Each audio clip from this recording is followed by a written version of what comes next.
My name is Susie.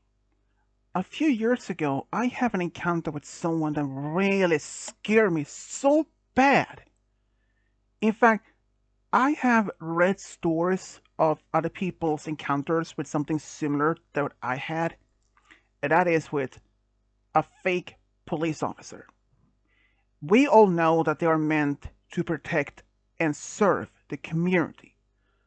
But knowing the fact that it's people out there taking advantage to dress up as a police officer and taking advantage of other people in order to quote unquote traffic stops or even robbing them at homes or yeah, it's a pretty terrifying to encounter. And some people dress up as almost like an authentic police officer, so we wouldn't even tell apart who can actually be a real or a fake. But some people who dress as a fake officer can be easily be spotted. But anyways, this happened a few years ago, like I mentioned, and this happened when I was about 22 years old. And well, it was a pretty terrifying encounter, I can say that. But this was also my only encounter with such fake police officer. It happened when me and my then boyfriend, now husband Max, had decided to borrow the family's cabin for the weekend. We have been busy so much with our works, so we thought maybe get away from town for the weekend to just relax and just have a time by ourselves. I did ask my parents for permission to use their family cabin. They said that it was actually fine with us for doing that. So we left town and arrived there to the cabin at the afternoon on Thursday. And when we first arrived, we did some cleaning, and it was pretty much needed since the last time my family used the cabin was around Christmas the year before, and yeah, it was pretty much needed for that. Since my family from time to time used the cabin to celebrate Christmas, since this cabin was located outside of town in the middle of the woods, and it's a lot of snow there in the winter. But when this happened between me and my Max staying there, it was in early spring. And after we had done that, Max restocked some firewood inside the cabin, even though the place already had electricity. But it was just in case if needed, if the cabin would lose power during a blackout or something. But also for to having a cozy evening by the fireplace. After we had done that, we were actually greeted by the next door neighbor, Mr. O'Neill. I have known Mr. O'Neill basically my whole life. After all, this cabin has been in my family since my grandfather when he built it. And Mr. O'Neill lives in his cabin just only a short distance from us. And he had been living there for a number of years. He's actually was retired and he was actually in his 60s. And even though he was also a family friend, I saw him like almost like a grandfather. Anyways, much things didn't happen when we were staying there. It all happened on a Saturday evening when Max were in town to get some things for dinner, and I was still alone in the cabin. I don't remember precise the time, but it wasn't even that late.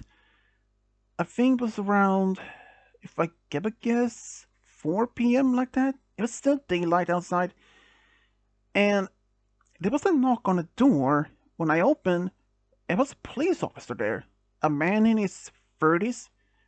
I asked like, "Hi, um, how can I help you?" He told me with a calm, a bit firm tone, "Hi, I have been looking for a suspicious man in the area." A suspicious man? Yes, he is in his 20s, tall, blonde, average, muscular. Have you seen anyone in the description? He asked. No, I haven't actually. And but then he asked me if I could let him in so he can look around. But I said I'm alone, and he had to do it. But as I was about to close the door, he put his boot in the door and told me that he has the right to enter even I said no, which is basically a lie. I got scared, but I managed to slam the door shut and locked it. But the man suddenly got so upset he started banging on the door. He demanded for me to open the door or he will force himself in and arrest me. I mean, I wasn't sure if this was actually the typical behavior for a police officer to do, but I knew there was something strange about this, because a police would even do this kind of behavior. So I got so scared, so I ran all the way to the bedroom, closed the door, and unfortunately these doors don't have a lock on it. So if he managed to get in, he would easily find me, and that would be the end of it. Even when I was in the room, I could hear the man bang on the door. Clearly, it's like, let me in! Let me in! Or I will arrest you if you don't let me in! I was so scared. I immediately grabbed my phone to call Max. But to my horror, my phone was dead. The man was keep smashing, banging against the door, and I think he's trying to slam himself against it. But then I got the idea. I opened the window, and since this cabin of only a ground level, no other even like an upstairs level, so I crawled out and I ran barefoot through the short wood between my cabin and Mr. O'Neill's home. He was sitting in the backyard, just relaxing, and really was startled when he saw me running and barefoot. He asked me what was wrong, and I told him everything. He got scared and also, well, angry. He told me to get inside his home, call for police while he get there to take care of the man.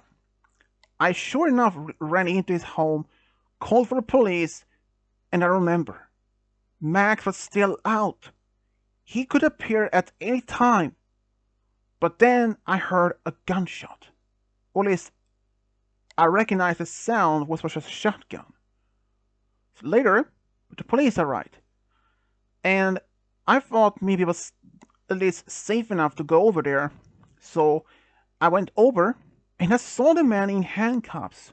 Turned out that Mr. O'Neill held the man in a gunpoint with his shotgun.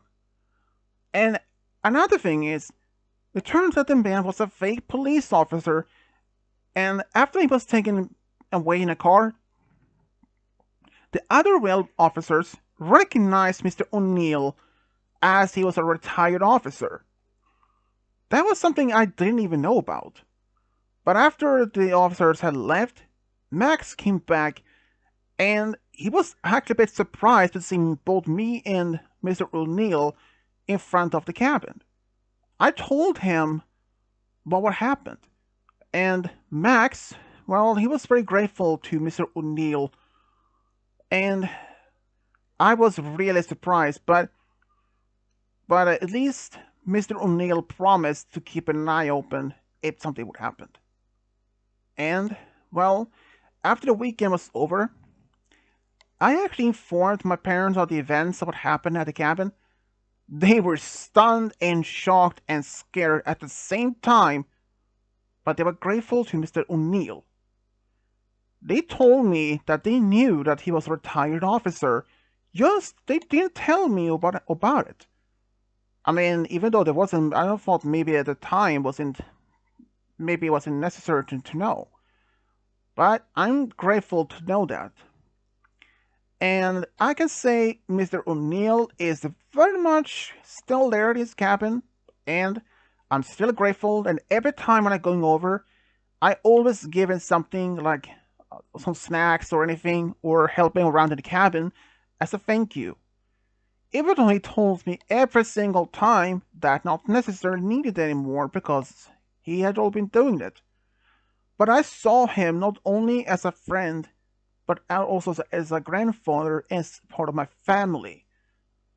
And for the man who as a fake officer, well, he did get arrested because impersonating as an officer is illegal in the US, and he will end up behind bars for at least 3 years. So he might be out now. I really hope that he doesn't even do this again. But if it does, I really hope that people can actually stop him from doing it, even take way worse than it was already. Well, that was at least my experience, and I really didn't want to have that to happen. Because reading the stories about the people's encounters with a fake officer was one thing, but be but we but be able to experience it myself was a whole different ball game. Can't say that as much as it. It really scared me so bad. But knowing that for a fact that Mr. O'Neill were home and that he was really so high alert, and even if Mr. O'Neill wasn't a retired police officer, he would have still been my hero, and he will always be that until the day when he passes. In fact, he was even invited to my wedding that me and Max had about a couple of years ago, and he was grateful. I even had part of my speech when I mentioned at that time. People around me, even all the guests and friends, actually cheered and said that he was a great man and that's a great hero. So yeah, that was all my story about that encounter. So to Mr. O'Neill, thank you. You're my true hero that time and will always be. And to the fake police officer, aka Batman, let us never meet again. Because if you do, I will not hesitate to shoot because I have the permission to permit to carry my own weapon. So yeah, if we do encounter, I will shoot my gun at your ass. So let us never, never meet again.